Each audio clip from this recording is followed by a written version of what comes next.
So, good day everyone. I'm Betty Hernandez, second year college from BSN 2C. So, now I'm going to demonstrate to you the bag technique demonstration. So, first, upon arriving at the client's house, we need to find a suitable table or flat surface to put our bag, and then we need to get our paper linen and place it on our working area, and then place our bag in paper linen and put the straps beneath the bag.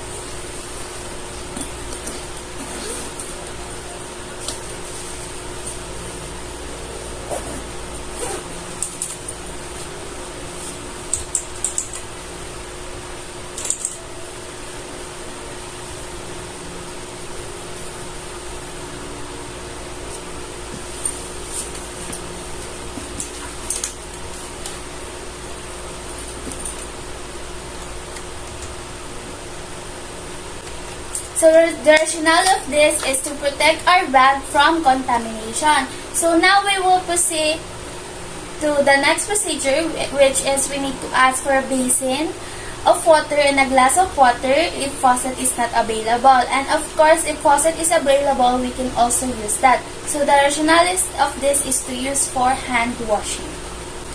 So if we're using a basin, we need to place that outside of our work area. So the rationale of that is to protect the work area from getting wet.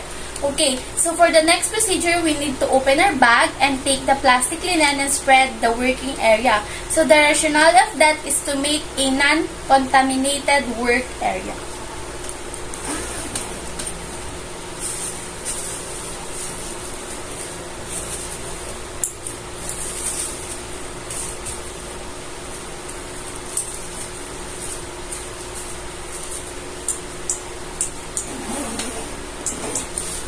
Okay, so for the next procedure, we need now to open again our bag and take the hand towel, soap dish, and apron. So we need to place them on one corner of the work area. So the rationale of this is to prepare for hand washing.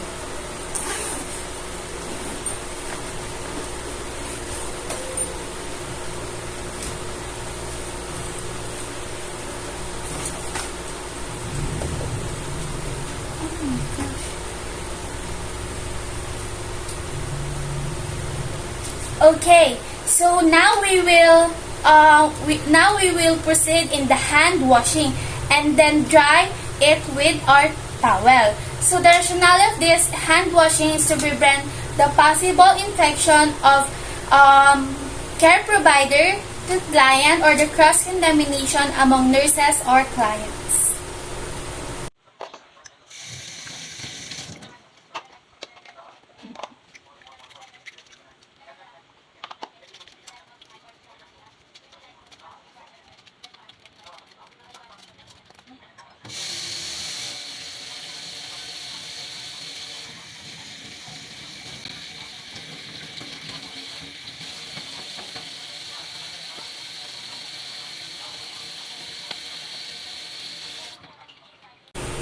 So after we do the hand washing, we need to put on our apron, right side out and wrong side touching the body, sliding the head into the neck strap, then neatly tie the strap at the back.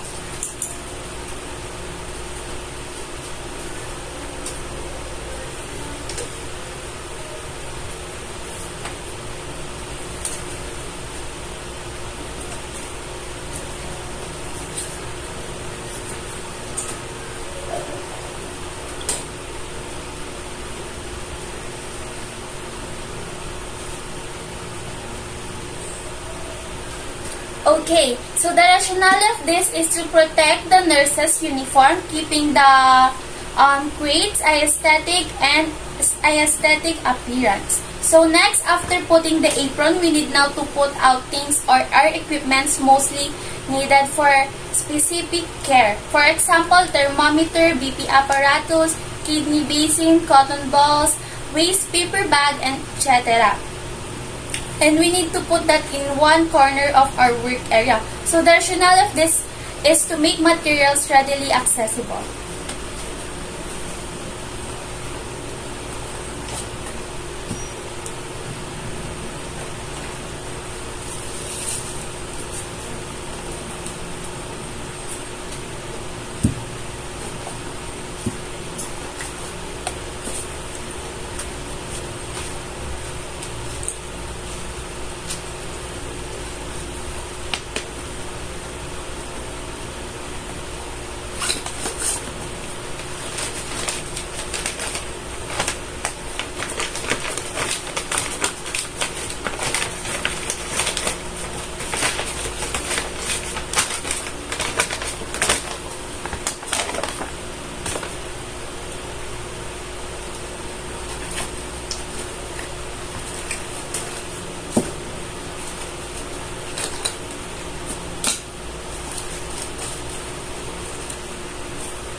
Okay, so after that, we need to place the waste paper bag outside of our work area. So the rationale of this is to prevent the contamination of our work area. Okay, so after getting our equipments, we need now to close our bag.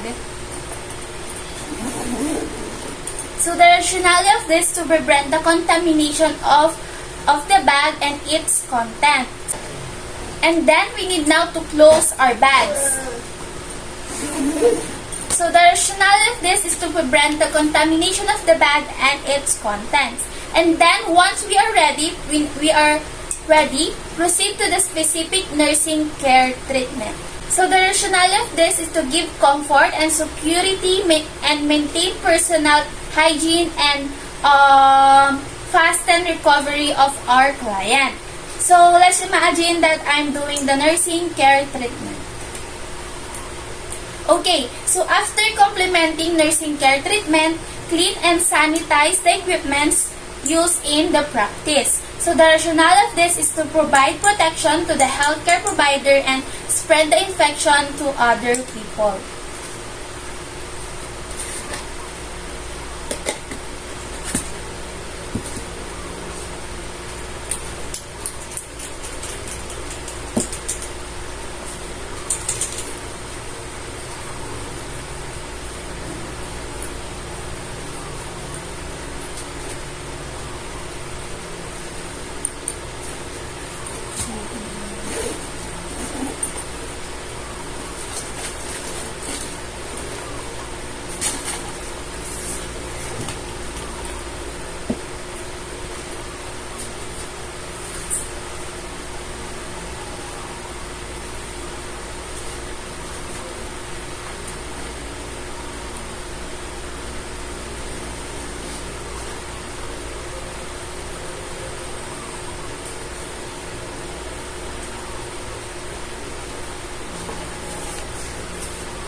Okay, so after doing that, after placing again our things in our bag, we need to do again the hand washing.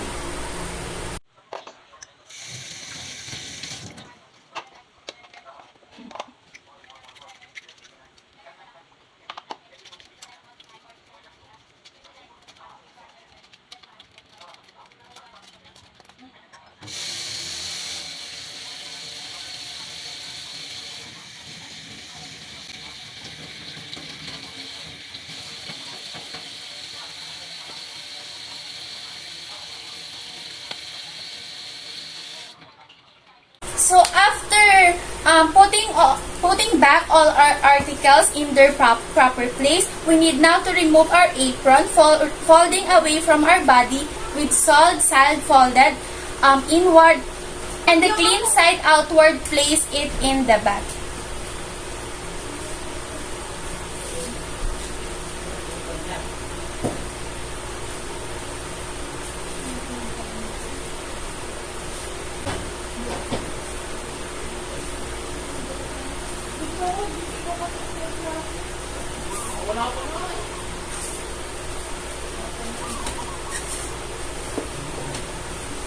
Okay, so after that, we need to fold the linen or the plastic linen first and place it in the bag.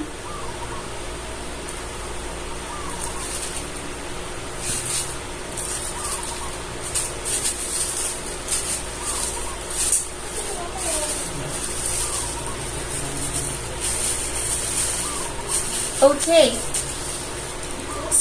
So next, after removing the plastic linen, after all of that, make post-visit conference with the mothers relevant to healthcare, taking some anecdotal notes for final reporting. So the rationale of this is to use a reference for the future visit.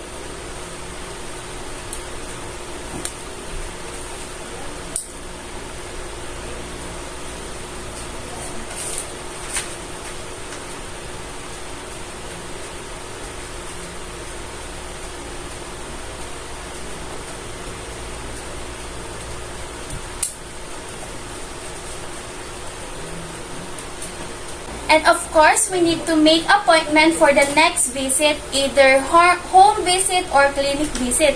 Also, we need to take note for the date, time, and the purpose. So the rationale of this is for the follow-up check-up. Okay.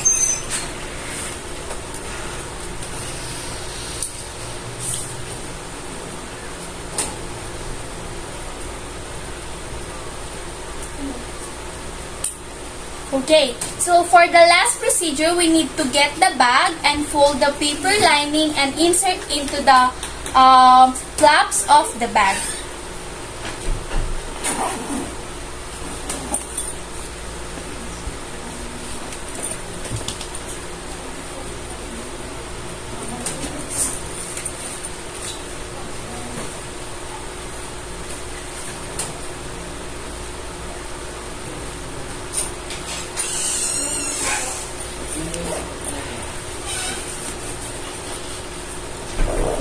Okay, so that's all we need to say. After that, we need to say goodbye to our client after all the procedure. So that's how I demonstrate to you the bag technique demonstration.